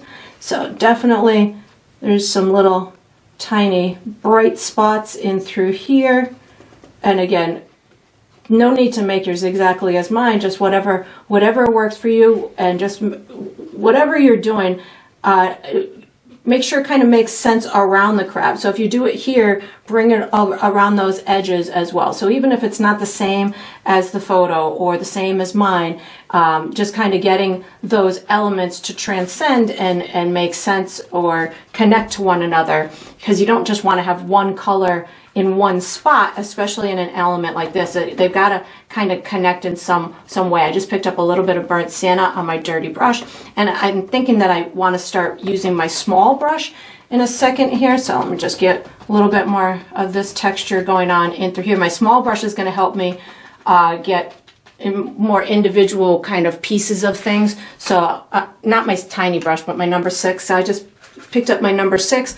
I'm going to start with actually some of that peach color, which I wasn't sure if I was going to use, but this would be great if you wanted to like make a little stick here and there, so you could make more individual type of marks, whereas that bristle brush is going to give you a bunch of marks all at once. This type of brush is just going to give you singular type of marks, unless you pull it like there's a stick or something, and that would give you a longer kind of mark. So I'm just looking for, you know, various areas where I could just add some additional little pebbles and stuff like that. You could add some in through here. I feel like I want more burnt sienna kind of stuff underneath here, so I just picked up a little bit more burnt sienna on my brush.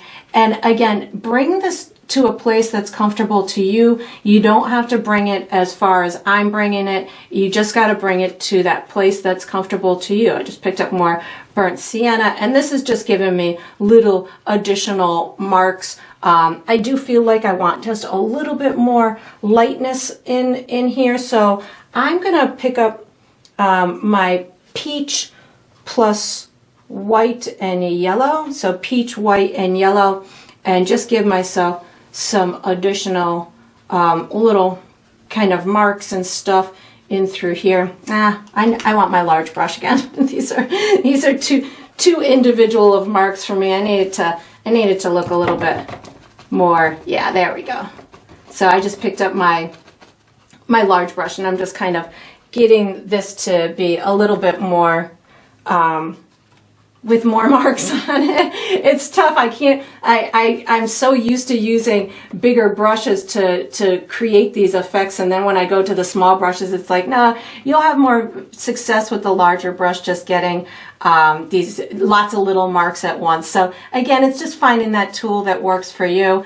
I feel like I need a little bit more darkness in the shadowy area as well, so I'm gonna just pop a little bit of darkness on in there in a minute, but I'm thinking that this is looking pretty good. Again, just adding these textural effects, and then small brush, or the number 6, I'm going back into my brown, and I'm going to hit a tiny bit of black paint too.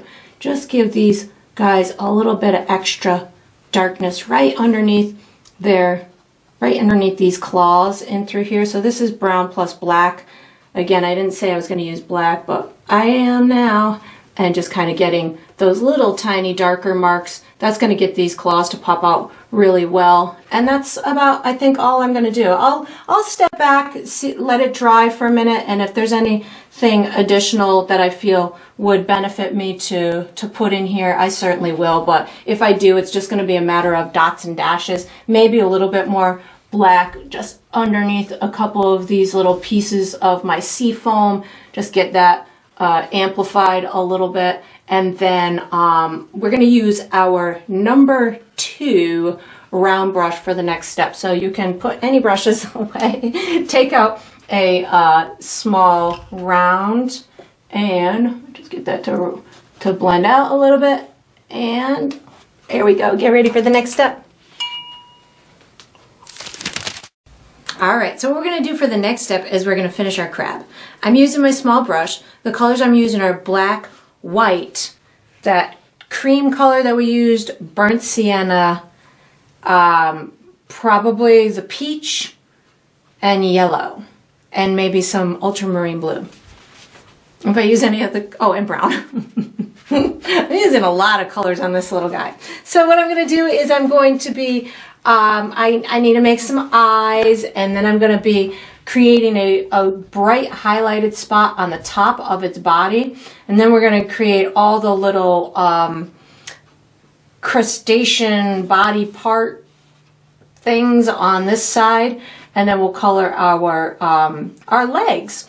So I'm going to first do this section in through here. I'm going to kind of draw a little bit of an outline of where the pieces are going to go. So I'm going to start with a little bit of brown paint on my brush.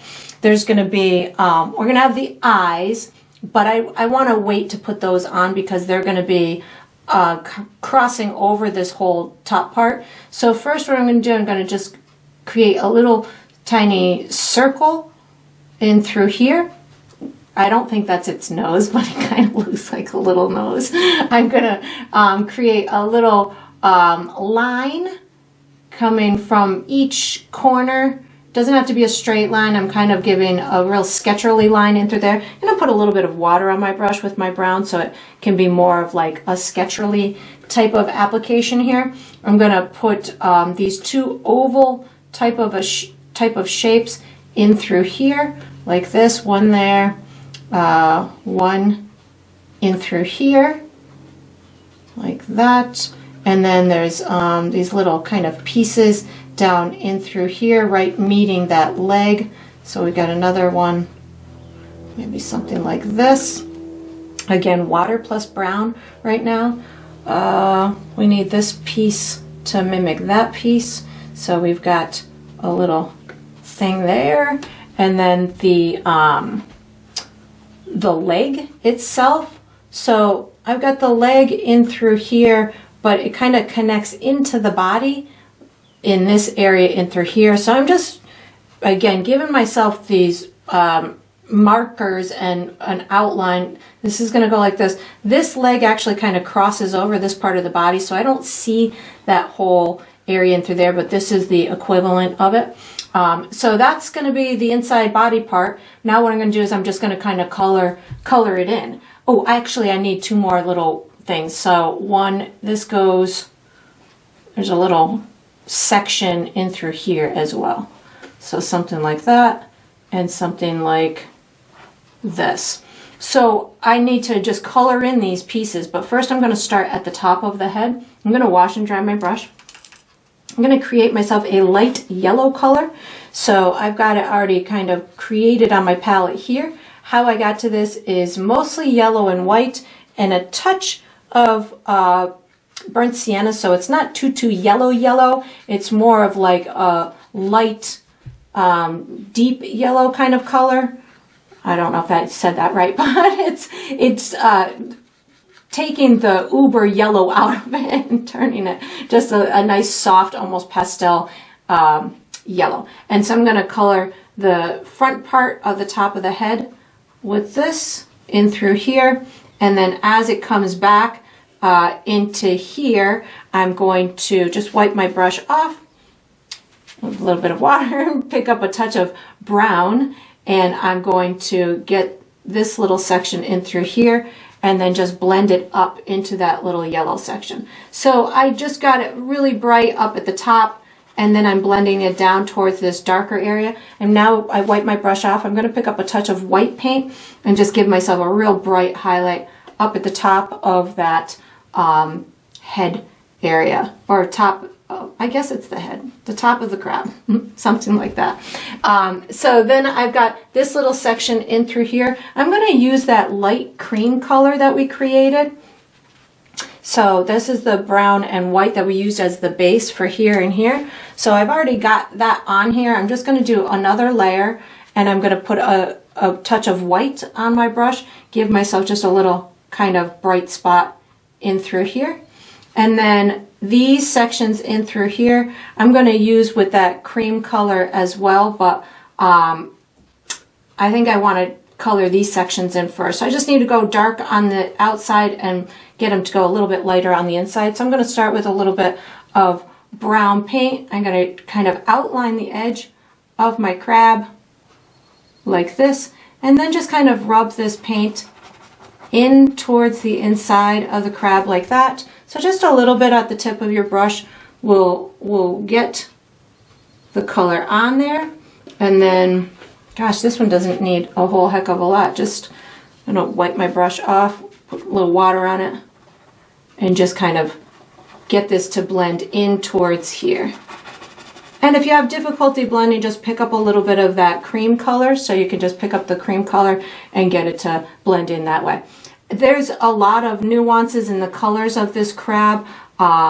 So I'm gonna just add a little bit of my, I'm gonna go, so yellow and brown makes like a golden, like a gold, almost greenish tone. So I'm picking up brown and yellow on my brush at the same time with a little bit of white to create this almost like greenish type of a tinge on this inside piece right in through here. So this is yellow, brown, and a touch of white to create this greenish tinge in through here. I'm going to put it up in through here as well. Now I'm going to pick up a little bit more brown just to get these little guys to have a little bit more texture to them.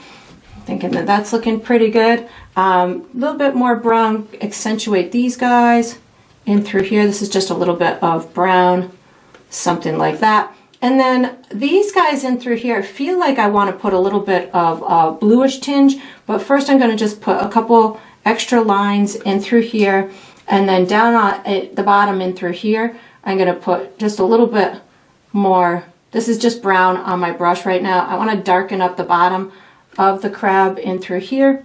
Just a little bit of brown so it really sets itself apart from the ground itself. So this is just a little bit of brown in through here. I don't want to get myself confused with this leg, but the brown kind of goes into that leg part as well. So something like that will do it. I'm going to put a little bit of, I'm going to go with my cream color. Oh no, I'm going a little bit ultramarine blue and white, just a tiny bit of both on my brush. I just want a little kind of highlight in through here without it being all the way white. So something like that will work that out. A little bit more brown is going on my brush right now, just so this isn't so liney. I'm just gonna kind of blend that out a little bit. Same thing with this little bottom area. I just don't want it super liney, so that'll help me to get that. I feel like I need this a little darker. I'm picking up a tiny bit of black paint on my brush with a little bit of water. I feel like this needs to be a little bit darker in through here and here. So that's a little bit of black plus water. And there's going to be this neat effect at the top of the head in just a minute. Let me just kind of get those little guys in there. That looks good. So I'm going to wash and dry my brush. I'm going to pick up white paint, and there's going to be a real kind of orangey type of area in the top of here, but I want to kind of start it with a little bit of white first. So I'm just taking white and bringing this down like this and up like that. There's going to be a couple of little ball things at the bottom of the eyes, so I'm going to put those in place. I think that's going to go right, sit right in through here, and then I'm going to do another one right in through here. These are going to be a really bright color in a minute, so that's why I want to start them with white, and then I'm going to bring this little guy over. This is kind of right underneath that, or right on top of that brown area that I put. That looks pretty neat. So I'm going to put the eyes on, wash and dry my brush, picking up black paint. I'm going to put, they're going to be kind of connected to this white area that I just did. So just these tall oval type of shapes connecting to this little white roundish object that I put on a minute ago. And again, same thing over here. Pretty similar in height and size from one another. We are seeing this little crab at a slight angle, but nothing major that's going to distort those sizes too much. So while those are drying, I'm going to wash and dry my brush. And I'm going to make myself a little bit of an orangey color. So this is just going to be yellow with a little bit of burnt sienna in it. Just a little tiny bit. It's going to make myself a nice orangey type of a tone. So I'm not even going to use white to dull it down. I'm just going to use yellow and my burnt sienna so I can have this orange type of a tone right in through here and here. I'm putting it on top of the white, so that's where that's how we're able to see it pretty well. I just added a little bit more burnt sienna so it turned just a smudge more orangey, and there we go. And then I'm going to tackle my legs. So my legs, I'm going to do them in pretty, actually I liked that orangey kind of tone that I got there, so I'm going to use that on some of these back pieces. So I'm using that orange tone right on here. It's just burnt sienna and yellow is creating this really vibrant type of orangey type of tone that we're going to put on here. I'm just laying it right on top of these guys and through here. Down this side over here, I'm going to pick up a little bit more burnt sienna to get this leg to be a little bit more in the burnt sienna type of color right up to that joint in through there. And I'm going to put a little bit at this bottom side as well. These legs are kind of have these fun little hairy things on them, which I'll put on in a little bit, but this is just going to get a nice textural type of color to them. I'm going to put a little bit of burnt sienna on here too. I'm going to pick up some brown too in a minute, but right now just kind of put in a little bit of burnt sienna on here. Oh, we need to bring that all the way up in through here. I'm going to use that orange, but I kind of think that it's a little bit too orange. So I'm going to pick up a little bit of that peach color in through here. There we go, that works. And then a little bit of it down at the bottom in through here. Something like that will work. And we need to just kind of add a little tone in through there. So I'm going to do something similar on the other side, and then we'll add some little details. So again, just going into that orange tone, but I'm making more because I kind of ran out. So just yellow and the burnt sienna. And of course you could use, you could have a custom, or this is kind of like a mustardy orange type of a tone. So something like that. I'll pull it down this little guy in through here. I'm going to do it in the same spots as I did it on the other side, so they look pretty similar. This is where I can start to get rid of my chalk marks and start to incorporate these colors all the way to the edges of those sections. And just putting a little bit of this in through here. And then on these outside ones, I'm going to be using more burnt sienna. And again, you can see I'm not over painting. I'm not covering up that entire first layer of color that we put on there. That was intended as my base coat. It's intended to be used as as a tone within the within those structures. So I'm definitely left some of it there. These guys here, I'm gonna wash my brush, picking up some brown paint. This is where, while these guys are drying, I'm going to come and put some little details on here. I just picked up some brown paint. I'm going to use this in these little joints, brown plus a little bit of water, and give myself a little bit of a shadow in between these joints, something like that. So this is just brown plus water. And this, in this photo, these claws have little kind of like divots and stuff in them, so you can just kind of take that brown and make little kind of polka dots on some of these pieces, and that'll make them look nice and rough and tumbled as this little guy has.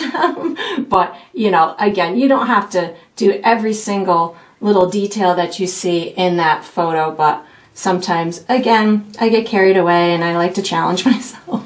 So that's looking pretty good. Now, I think I'm gonna put a second coat on these exteriors. I'm gonna do something similar to what I did on that, on this little guy here, which is that ultramarine blue with a little bit of white on my brush, maybe a little bit more than that, and just a thin coat because it's gonna see that gray underneath it. So just a little bit kind of in the areas that it's bumping out to the viewer, a little bit more water on my brush so I can spread it around a little bit, something like that. And you don't have to put it on the whole thing, just a little bit where those shiny parts are going to be, or you know, the whiter parts, because we're seeing this in the shadows, so it can take on these bluish type of tones. I'm going to pick up a little bit of that creamy gray color as well, just to make sure that I've got this kind of painted in. Now I'm picking up a touch of white. Oh, actually, I'm going to pick up a touch of that light yellow color. Oh, I need to wash my brush because I have blue on it. Pick up a tiny bit of that light yellow color, put it at the top of these guys, in through here. So this is that light yellow that we used at the top of the head. So something like that. Maybe a little bit of my peach. Just picked up a touch of my peach to get this to kind of come down these sides.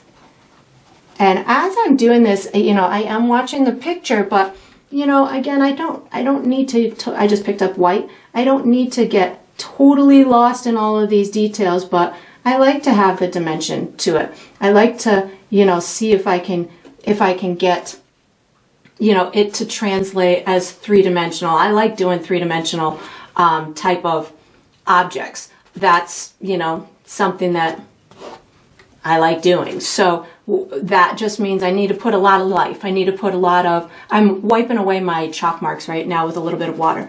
I need to get those dimensional elements to pop. And how do I do that? I need lots of contrast. So as I'm doing these, I may not be getting every single color exactly as it is in the photo, but I'm seeing, oh my God, there's a really bright white or bright spot in through here. So if I can see that that has a lot of contrast in there, even if I'm not picking the exact or perfect color match, as long as I can get something to translate as a highlight, as you know, giving it that dimensional element, it's going to help me tell the story of this being three-dimensional. So that looks pretty good. I'm going to hit these legs now. They have some hairy things on them, so I'm going to take that light yellow color and first just give myself a little pop of these little hairy things along these edges. So this is just the light yellow, and I am going to add additional information to the legs in a minute, but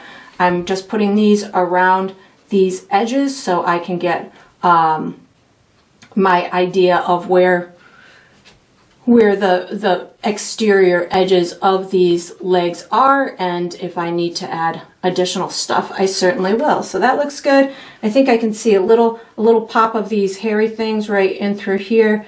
Again, this is just that light yellow that I created. Maybe a little bit there.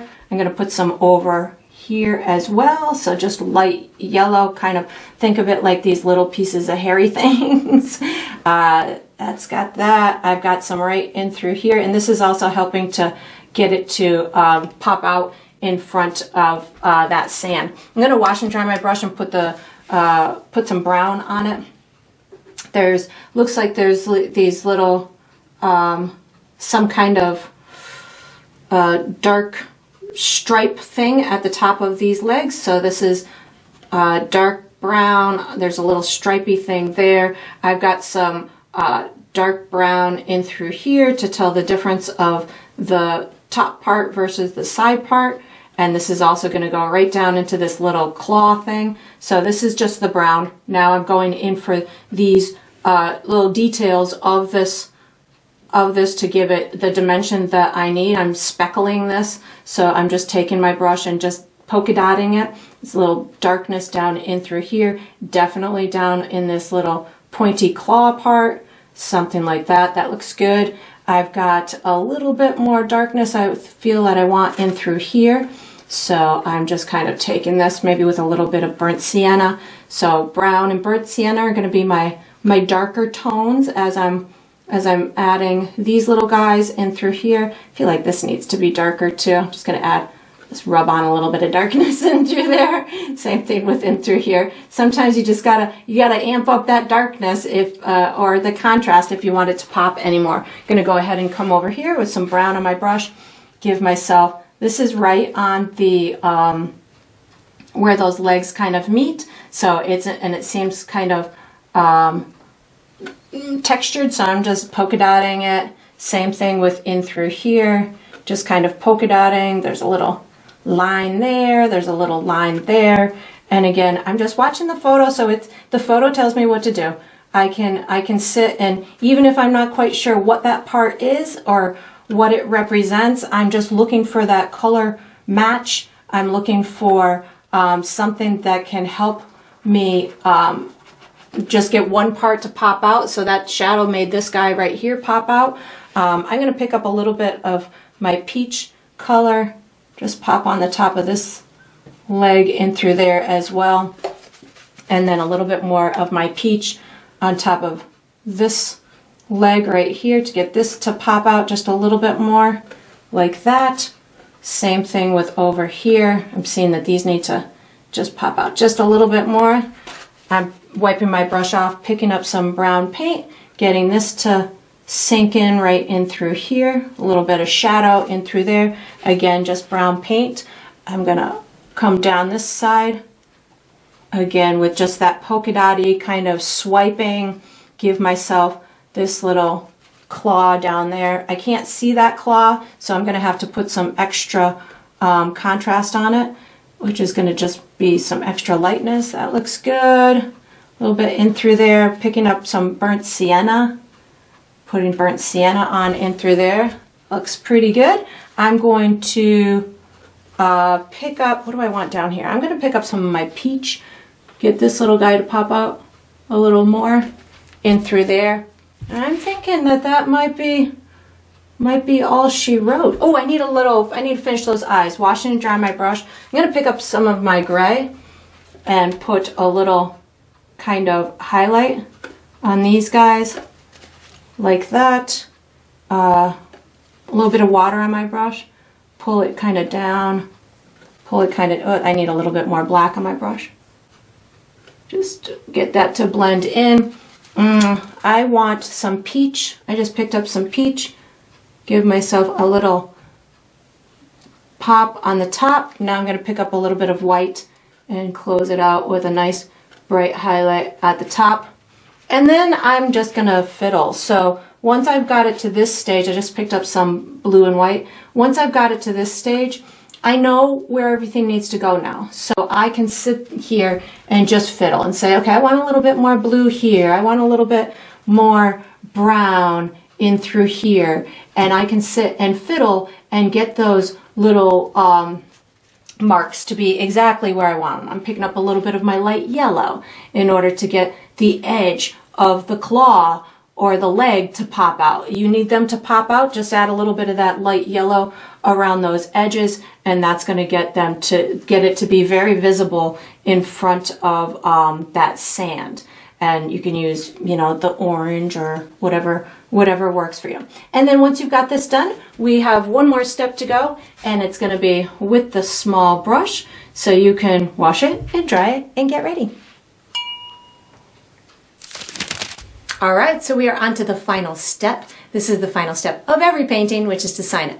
So I typically sign mine in the bottom left or the bottom right. I'm going to go bottom left on this one with brown paint. I'm using my small number 2 round.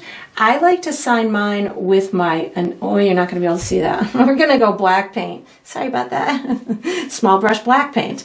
I like to sign mine with my initials, but you could certainly sign yours with your first name, or you could make up a special symbol. You could use a date. You could sign it in whatever way that you want, because it's your painting and you get to sign it however you'd like. And that's going to conclude this painting.